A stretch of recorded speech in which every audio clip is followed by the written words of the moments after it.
میں اس میں صرف دو چیزیں کہنا چاہتا ہوں کل کے الیکشن پہ کہ یہ ایک پلان کیا ہوا الیکشن تھا. جو الیکشن کمیشن نے جو آڈیو لیکس میں یہ ساری چیزیں سامنے آئی تھی کہ الیکشن کمیشن نے نون لیگ کے ساتھ اور ان کے ساتھ مل کے فیصلہ کیا تھا کہ جو ہمارے حلقے کمزور تھے، جدھر وہ سمجھتے تھے کہ ان کا کمبائنڈ ووٹ بینک ہمارے سے دگنا ہے، یہ ان حلقوں کے اوپر انہوں نے الیکشن کروایا تھا. تو یہ چنے تھے، حالانکہ ہم نے تو ساروں نے ریزائن کیا ہوا ہے، تو اصولاً تو سب کو سارے حلقوں میں الیکشن ہونا چاہیے تھا، لیکن انہوں نے پلان کر کے ان حلقوں پہ کروایا جن پہ یہ سمجھتے تھے کہ ہم سب سے کمزور ہیں، اور پھر انہوں نے مل کے الیکشن لڑا. یہ ضروری یہ ہے کہ پہلے تو جو پچھلا 2018 کا الیکشن تھا تو ان پہ تو ہر پارٹی کا کینڈیڈیٹ تھا. اس بار انہوں نے جوائنٹ کینڈیڈیٹ کھڑا کیا، اور پھر جس طرح یہ الیکشن کروایا گیا، یعنی ڈیٹس چینج ہوتی گئیں، ہم تیاری کرتے تھے پھر وہ ڈیٹ چینج ہو جاتی تھی، پھر پتہ چلا پچھلے سنڈے جی وہ اب کرانا نہیں چاہتے کہ جی پولیس نہیں ہے. اچھا پہلے فلڈ کا کہہ دیا، حالانکہ فلڈ آیا ہی نہیں تھا ان علاقوں میں جدھر الیکشنز ہو رہے ہیں، اور اس کے بعد پھر یہ کہا کہ جی ہمارے پاس پولیس نہیں ہے. تو خیر وہ مومنٹم جو بنانا تھا کہ جو آپ کیمپین کرتے ہیں وہ بنا بھی نہیں. اس کے باوجود میں اس لیے اپنی قوم کا، اپنے ووٹرز کا، اپنے سپورٹرز کا، میں ان سب کا شکریہ ادا کرتا ہوں کہ جس طرح انہوں نے اس بائی الیکشنز کے اندر حصہ لیا اور ان کے کمبائنڈ کینڈیڈیٹس کو شکست دی. اور جو ایک الیکشن میرا جو ہارا ہے کراچی کا، ہمارے پاس ساری ایویڈنس ہے، اور پیپلز پارٹی نے کھل کے دھاندلی کی وہاں، جو پیپلز پارٹی ہمیشہ سندھ میں کرتی ہے. میں یہ بھی بتا دوں کہ سندھ کا جو الیکشن کمشنر ہے وہ سندھ گورنمنٹ کے پے رول پہ تھا. اس کے اوپر ہم نے سپریم جوڈیشل کاؤنسل میں گئے ہوئے ہیں، اور مجھے افسوس سے کہنا پڑتا ہے کہ اس کا کیس سنا نہیں جا رہا. یہ ہو ہی نہیں سکتا، یہ غیر جانبدار کیسے ہوگا کہ اگر وہ سندھ گورنمنٹ کے پے رول پہ ہے. اور ہمیں یہ پتہ ہے کہ چیف الیکشن کمشنر وہ آڈیو لیکس میں یہ بھی آ گیا کہ یہ نون لیگ کا خاص آدمی ہے، یہ جو سکندر سلطان ہے، اور ہمیں کوئی ان کے اوپر اعتماد نہیں ہے. اور یہ جس طرح سندھ کا لوکل گورنمنٹ الیکشنز ہوئے، 15% کینڈیڈیٹس کھڑے ہی نہیں ہوئے. ان کو ڈرا دھمکا کے پولیس کا استعمال FIRs کر کے نہیں کیا. تو یہ جو ہوا ہے، میں اب ڈیمانڈ کرتا ہوں الیکشن کمشنر سے کہ آپ نے ڈسکا کا الیکشن، کیونکہ وہاں کوئی 22 پولنگ سٹیشنز کے اوپر RO نے کہا تھا کہ ٹھیک نہیں ہوا، تو آپ نے سارا 400 پولنگ سٹیشنز تھے ری الیکشن کروا دیا تھا. جو کراچی میں ہوا ہے اس کے اوپر ری الیکشن کروانا چاہیے. اب میری دوسری چیز جو اس کے اوپر میں بات کرنا چاہتا ہوں کہ دیکھیں یہ الیکشن نہیں تھا. میں بار بار پہلے بھی کہہ رہا تھا کہ یہ الیکشن، یہ ریفرینڈم ہے.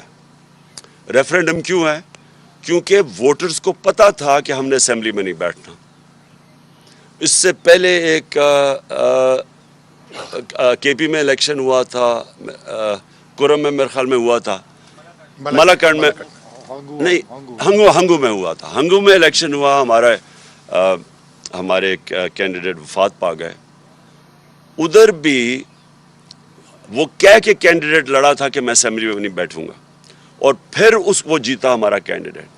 پھر اس باری ہم نے سب کو پتا کہ ہم نے الیکشن میں نیشنل اسمبلی میں نہیں بیٹھنا، تو پتا تھا کہ ہم ان کی گلیاں سڑکیں وغیرہ نہیں ٹھیک کر سکتے. اس کے باوجود لوگوں نے جس طرح آ کے ہمیں ووٹ دیا ہے، اس سے یہ ثابت کیا ہوتا ہے کہ قوم اس وقت الیکشنز چاہ رہی ہے. قوم اس اسمبلی کو نہیں مانتی، قوم اس امپورٹڈ گورنمنٹ کو نہیں مانتی. یہ ریفرینڈم یہ ہے کہ پاکستان، یہ جو امپورٹڈ حکومت ایک سازش کے تحت ہمارے اوپر مسلط کی گئی، جو کہ باہر کے ڈکٹیشن کے اوپر چلتی ہے، جو کہ پاکستان کی خودداری، ہماری خود مختاری، اس کو کمپرومائز کر کے بیٹھی ہوئی ہے، جس کے لیڈرز 30 سال سے چوری کر رہے ہیں، ان کا پیسہ ملک سے باہر پڑا ہوا ہے، جن کے انٹرسٹ ہی پاکستان میں نہیں ہیں، جو کہ جب موقع ملتا ہے تو یہاں سے تھوڑا مسئلہ آتا ہے تو باہر بھاگ جاتے ہیں، NRO لے کے واپس آ جاتے ہیں. قوم نے ان کو ریجیکٹ کیا ہوا ہے، اور یہ بار بار سامنے آ رہا ہے. ہمارا جو پنجاب کا بائی الیکشنز ہوئے 17 جولائی کو، اس میں بھی یہ ریجیکٹ ہوئے. اور اس کے علاوہ بھی جو کراچی میں بائی الیکشن اور اس کے بعد جو ملاکنڈ میں ہوا سب میں ریجیکٹ ہوئے یہ. اور جو کل ورڈکٹ ہے, جو بھی اس ملک میں قوتیں ہیں جو اس ملک کا سوچ رہی ہیں, یہ لوگ تو ملک کا نہیں سوچ رہے, کیونکہ ان کے پاس ان کا تو سٹیک, میں ریپیٹ کرتا ہوں, جن لوگوں کے اربوں ڈالر ملک سے باہر پڑے ہوں ان کو کیا فرق پڑے گا کہ پاکستان نیچے جا رہا ہے, روپیہ نیچے جا رہا ہے, معیشت نیچے جا رہی ہے, مہنگائی بڑھ رہی ہے. ان کا تو ایشو ہی نہیں ہے. ایشو تو پاکستانیوں کا ہے جو کہ یہاں جن کا جینا مرنا ہے, اور ایشو ان اداروں کا ہے جن کا سٹیک پاکستان میں ہے. تو وہ کیا یہ دیکھ نہیں رہی کہ یہ کیا ہو رہا ہے ملک کے ساتھ, کہ یہ ایک لوگ آتے ہیں اربوں اربوں روپے کی ان کی چوریاں, ان کی کرپشن کیسز. میں 3.5 سال کہتا گیا کہ یہ میرے سے ایک ہی چیز مانگ رہے ہیں, این آر او, اور میں نہیں دوں گا ان کو. میں 3.5 سال کہتا گیا. پہلا دن اسمبلی میں انہوں نے جب تقریر نہیں کرنے دی, میں نے کہا کہ یہ مجھے بلیک میل کر رہے ہیں این آر او کے لیے. اور مجھے افسوس سے کہنا پڑتا ہے کہ ان کو, ان کے پہلے جنرل مشرف نے اس ملک کو سب سے زیادہ نقصان پہنچایا ان کو این آر او دے کے. 10 سال میں پاکستان, یا ان کے جو 10 سال تھے, 4 گنا زیادہ پاکستان کا قرضہ بڑھا, ملک کو بینکرپٹ چھوڑ کے چلے گئے اور باہر بھاگ گئے. اور پھر جب ملک اٹھ رہا تھا پھر ان کو اوپر مسلط کر دیے گئے اور پھر این آر او دلوایا ان کو. اور ساری قوم تماشا دیکھ رہی ہے کہ یہ یہاں صرف چھوٹا چور پکڑا جاتا ہے, یہ بڑے بڑے ڈاکوؤں کے لیے کوئی اور قانون ہے, ان کو کوئی ہمارا انصاف کا نظام نہیں پکڑ سکتا. یہ جب مشکل پڑے گی باہر بھاگ جائیں گے. اور ایسے باہر بیٹھے ہوئے ہیں بڑے بڑے محلات میں, جس طرح کہ ان کی پتہ نہیں کوئی باہر کوئی کون سی بزنسز تھی, سارا پیسہ چوری کر کے باہر لے کے گئے ہیں. تو قوم نے ریفرینڈم دے دیا ہے, قوم نے واضح بتا دیا ہے, ان لوگوں کو ریجیکٹ کر چکی ہے قوم.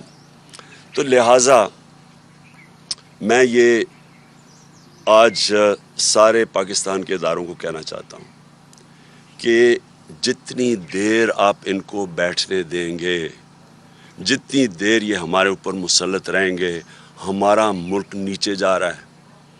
ہمیں کہا جی عمران خان نے آئسولیٹ کر دیا پاکستان کو, عمران خان کی فورن پالیسی اتنی بری تھی کہ اب ہم آئسولیٹ ہو گئے ہیں. میں جب امریکہ گیا تھا, جس طرح ڈونلڈ ٹرمپ نے ہمارا استقبال کیا, جو جس طرح مجھے اس نے رسپیکٹ دی اور میری ڈیلیگیشن کی, سب سے پوچھ لیں. جنرل باجوہ گئے تھے تب, ان سے پوچھیں, کسی سے پوچھیں کہ کبھی کسی پاکستان کے پرائم منسٹر کو اس طرح کی عزت دی ہے. اور جب ٹرمپ نے اس سے, میرے جانے سے پہلے جب اس نے پاکستان کی تنقید کی کہ جی اس افغانستان میں ہمارا ڈبل رول تھا, میری ٹویٹ ابھی بھی پڑھ لیں کہ میں نے اس کو کیا جواب دیا. تو اس کو پتا تھا, یعنی اس کو سخت جواب بھی دیا. اس کے باوجود وہ عزت ان کے لوگوں کی کرتے ہیں جو اپنے ملک کی مفادات کی حفاظت کرتے ہیں, نیشنلسٹ ہوتے ہیں, جو اپنی ذات کے لیے نہیں. یہ تو ان کو سب کو پتا ہے کہ ان کے پیسے باہر چوری کے پڑے ہوئے ہیں, تو ان کی تو کوئی عزت ہی نہیں کرتا. اور جو بائیڈن کے ریمارکس ہیں, مجھے یہ بتائیں کہ انہوں نے پتہ نہیں کروڑوں روپیہ ہمارا ڈالرز میں خرچ کیا, جا کے بڑے بڑے ہوٹلوں میں ٹھہر کے, وہاں جا کے ٹی وی شو کے اوپر منتیں کر رہے ہیں شہباز شریف جی ہمیں پیسے دے دو, ہمیں ضرورت ہے, ہم پیسے اپنے قرضے نہیں واپس کر سکتے. بلاول بھٹو چاروں طرف پھر رہا ہے, وہ کبھی پاکستان کبھی آتا نہیں, سندھ کا برا حال ہے, وہ ساری دنیا کے چکر لگا رہا ہے. تو کیا فائدہ ہوا اس ڈپلومیسی کا کہ جب اس نے پہلے تو ہمیں, یعنی جو ملک ان کو مخالف سمجھتے ہیں, چائنا اور رشیا, اس کے ساتھ پاکستان کو بریکٹ کر دیا. کدھر گئی آپ کی ڈپلومیسی؟ اور پھر جو خطرناک بات اس نے کی ہے, اس نے یہ کہا کہ پاکستان دنیا کی خطرناک جگہ ہے, اور اس کے ساتھ نیوکلیر پروگرام کی بات کر دی. اب یہ ایک پرانا پاکستان کے خلاف پروپیگنڈا چل رہا ہے. یہ 1980 کی دہائی میں یہ اسلامک بوم کا پروپیگنڈا چلتا تھا مغربی اخباروں میں. مجھے یاد ہے کہ یہ پوری ایک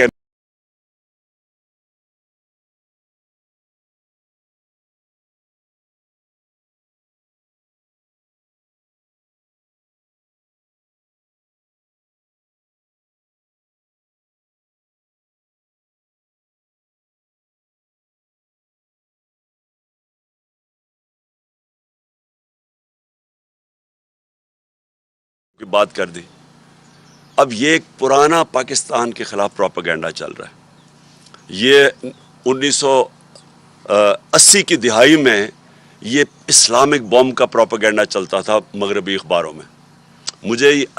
مجھے یاد ہے کہ یہ پوری ایک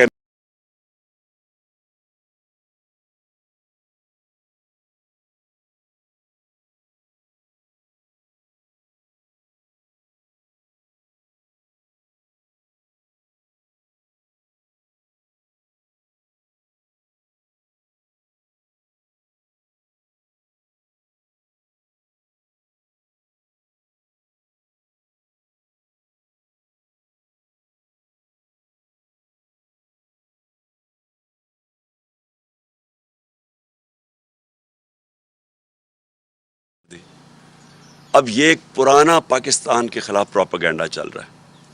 یہ 1980 کی دہائی میں یہ اسلامک بوم کا پروپیگنڈا چلتا تھا مغربی اخباروں میں. مجھے یاد ہے کہ یہ پوری ایک جو میں نے 5 مہینے پہلے کہا تھا کہ جب وہ ہمارے سے جو قیمت مانگیں گے ہمیں بیل آؤٹ کرنے کے لیے، وہ صرف ایک چیز رہ جائے گی پاکستان کے پاس کہ ہم ان کو وہ قیمت ادا کریں، اور وہ قیمت ادا کر دی. آج یوکرین کا حال دیکھ لیں. آج یوکرین کے لوگ کہہ رہے ہیں کہ اگر ہمارا نیوکلیئر پروگرام نہ لیتے تو آج ہمارے اوپر حملہ نہ ہوتا. تو یہ ہمارے نیشنل سیکیورٹی کا ایشو ہے. اور اسی لیے میں ابھی آؤں گا بعد میں کیوں مارچ کرنا چاہتا ہوں، میں کیوں اتنی دیر ڈیلے بھی کرتا گیا کہ شاید یہاں عقل آ جائے کسی کو کہ ان کے ہاتھوں اگر ملک رہا تو ان کو کوئی فرق نہیں پڑنے لگا. ان کے ایسٹس باہر پڑے ہوئے ہیں، ان کے سارا ٹبر باہر بیٹھے ہوئے ہیں. فرق اس قوم کو پڑے گا. لیکن اس سے پہلے میں ایک بات کرنا چاہتا ہوں.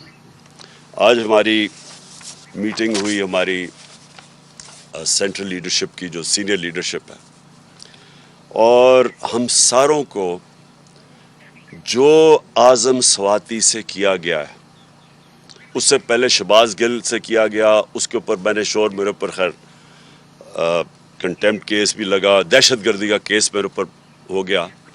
اور تب بھی میرا مسئلہ تو کسٹوڈیل ٹارچر کا تھا کہ ایک آدمی کو آپ کس قانون کے تحت آپ اس کو پکڑ کے، یا جو غلطی کی عدالت میں قانون بنے ہوئے ہیں، آپ جا کے ان کے اوپر ایکشن لیں. کس قانون کے تحت پکڑ کے اس کو مارا، ٹارچر کیا، ننگا کیا. وہ ایک اور جمیل فاروقی، وہ بھی وہ جرنلسٹ ہیں، وہ کہتے ہیں میرے سے یہ کیا گیا. عمران ریاض کو پکڑ کے ایک چھوٹے سے کمرے میں بند کر دیا گیا. تو لیکن جو اعظم سواتی سے کیا، میں آج اپنی قوم کے سامنے یہ چیز اس لیے رکھنا چاہتا ہوں کہ ایک پاکستانی ہوتے ہوئے، اب میں یہ نہیں کہہ رہا کہ میں کسی پارٹی کا ہیڈ ہوں، پاکستانی ہوتے ہوئے یہ مجھے اتنی شرم آئی ہے کہ ہم اپنے لوگوں کو اس طرح ٹریٹ کر سکتے ہیں، کہ ہم ان کو اس طرح ذلیل کر سکتے ہیں. یہ ذرا سنے آپ، میں ساری جو اعظم سواتی سے کیا ہے. 3 بجے صبح اس کے گھر کے، اچھا ٹویٹ تھی اس کی، بھئی اگر اس کی ٹویٹ تھی اور اس نے جذبات میں آ کے کوئی بات کہہ دی ہے تو اس کے لیے قانون بنے ہوئے ہیں.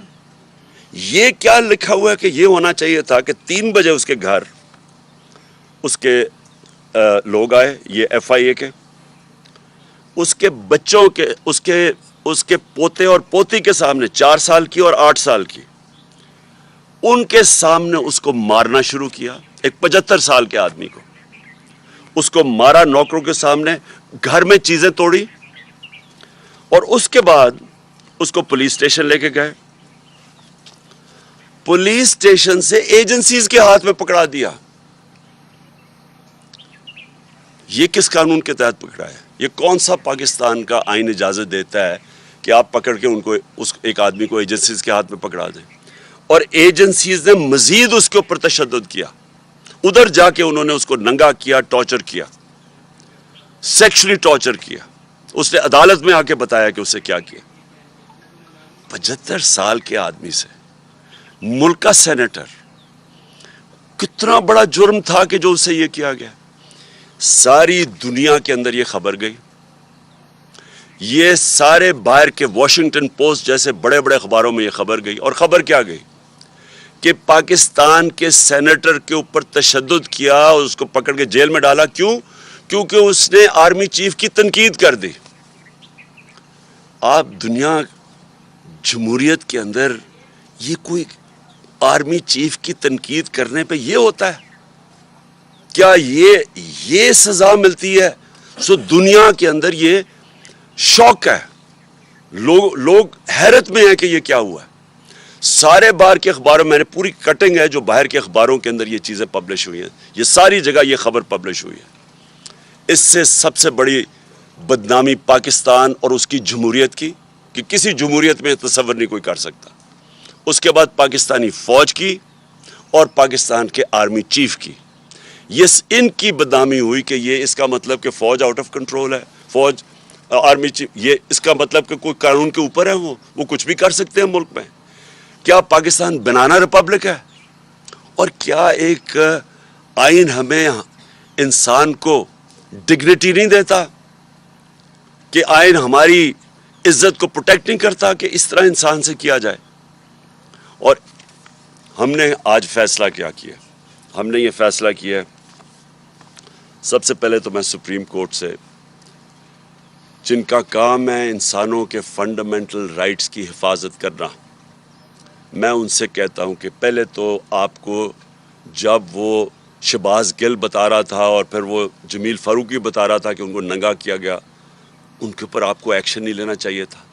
اور آپ مجھے بتائیں کہ ملک کے سینٹ کو 75 سال نانا اور دادا اس سے یہ کیا گیا, کیا یہ سپریم کورٹ کی کوئی ذمہ داری نہیں ہے انسانوں کے فنڈامنٹل رائٹس کو پروٹیکٹ کرنا؟ ہم نے یہ اس کے علاوہ فیصلہ کیا.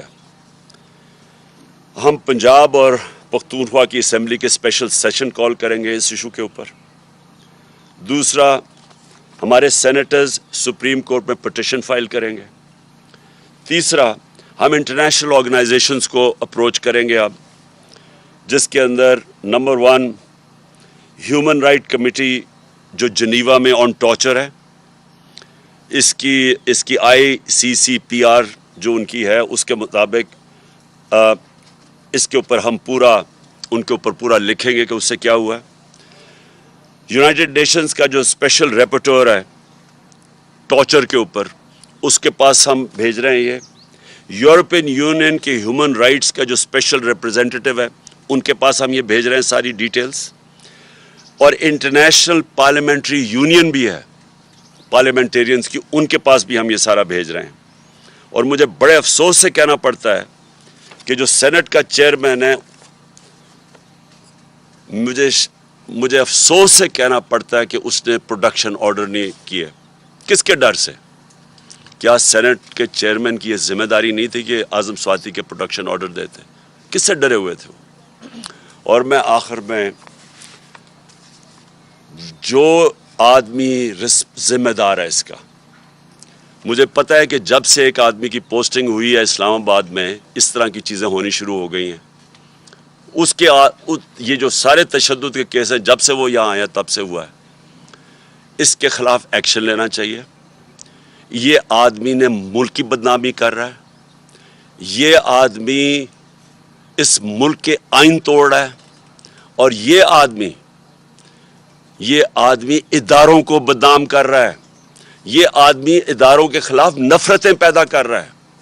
اور اس نے اگر آرمی چیف کو خوش کرنے کی کوشش کی ہے, اور مجھے پورا یقین ہے یہ آرمی چیف کو نہیں پتا ہوگا کہ یہ جو ہوا ہے, اس نے نقصان پہنچایا ہے.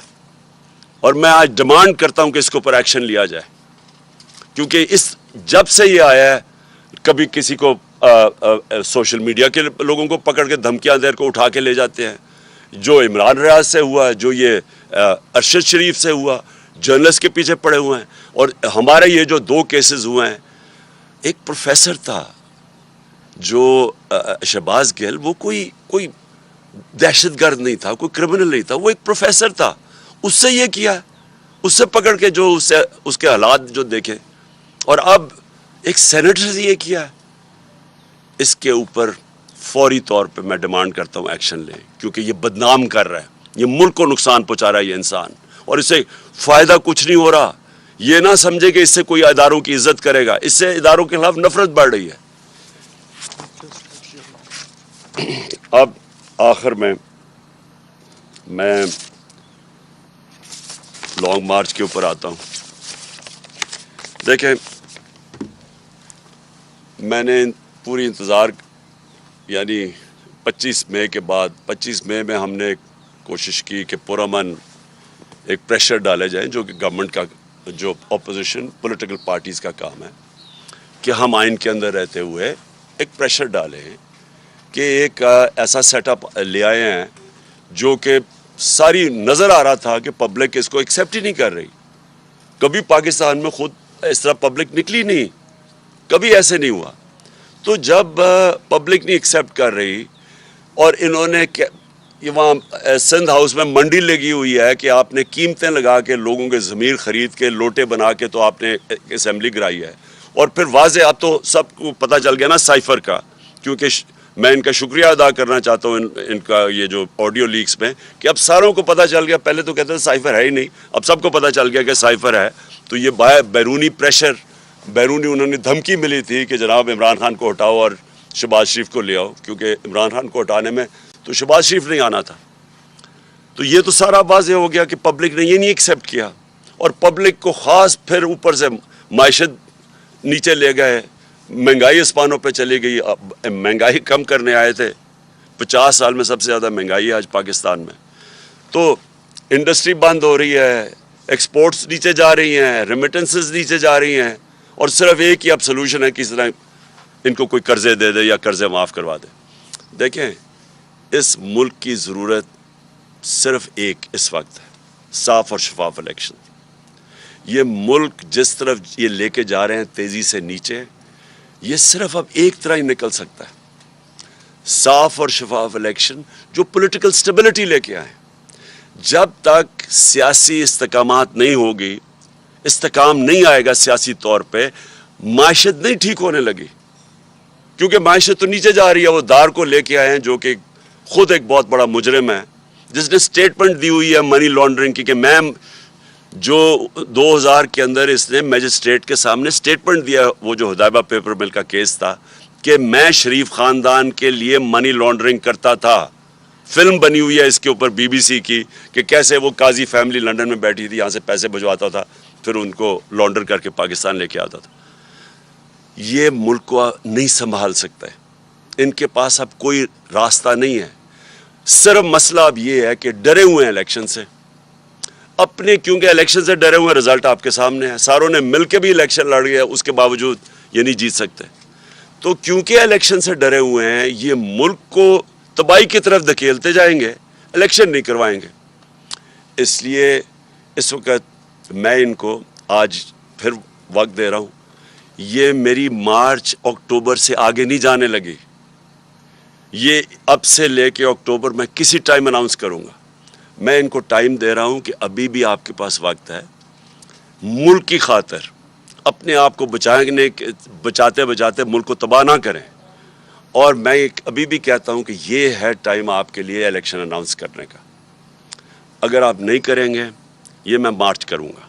مارچ کی میری تقریباً تیاری مکمل ہے, اور میں آج اپنی قوم کے سامنے انشاءاللہ ایمان تو اللہ پہ ہے میرا, کامیابی تو وہ دیتا ہے. پاکستان کی تاریخ میں اس طرح پبلک نہیں نکلے گی جو اس مارچ پہ نکلے گی. میں ٹائم دے رہا ہوں, آپ کے پاس ہے, چند دن ہیں, اور اس کے بعد میں یہ اناؤنس کر دوں گا. ایک دفعہ مارچ ہو گئی اور ایک دفعہ پبلک جب سڑکوں پہ نکلاتی ہے, یہ یاد رکھیں کہ اب تک ہماری ساری 6 مہینے کی سٹرگل آپ دیکھ لیں, آئین کے بیچ میں رہ کے کیے. ہم نے جلسے کیے ہیں, پبلک دکھا دیا کہ پبلک کدھر کھڑی ہے. جلسوں میں کبھی اتنے بڑے جلسے نہیں ہوئے. ہم نے یہ بھی دکھا دیا کہ جب الیکشن آیا 17 جولائی کا, تب بھی کہ پبلک کدھر کھڑی ہے. اب پھر الیکشن میں, بائی الیکشن جو بھی بیچ میں, سب کو پتہ پبلک کدھر کھڑی ہے. اور یہ مارچ میں پتہ چل جائے گا کہ پبلک کدھر کھڑی ہے. ایک چیز آخری میں میری بات کہ دیکھیں سری لنکا میں کیا ہوا. سری لنکا میں پبلک جب خود آ جاتی ہے سڑکوں کے اوپر, اور وہ صرف 2.5 کروڑ لوگوں کا ملک ہے, یہاں ہے 22 کروڑ لوگوں کا ملک, اور یہاں ایک دفعہ پبلک سڑکوں پہ آ گئی, یہاں کوئی کسی کے پاس طریقہ نہیں ہے کہ اس کے بعد کیوس کو کون روکے گا. اور ابھی تک سڑکوں پہ کیوں نہیں آئی؟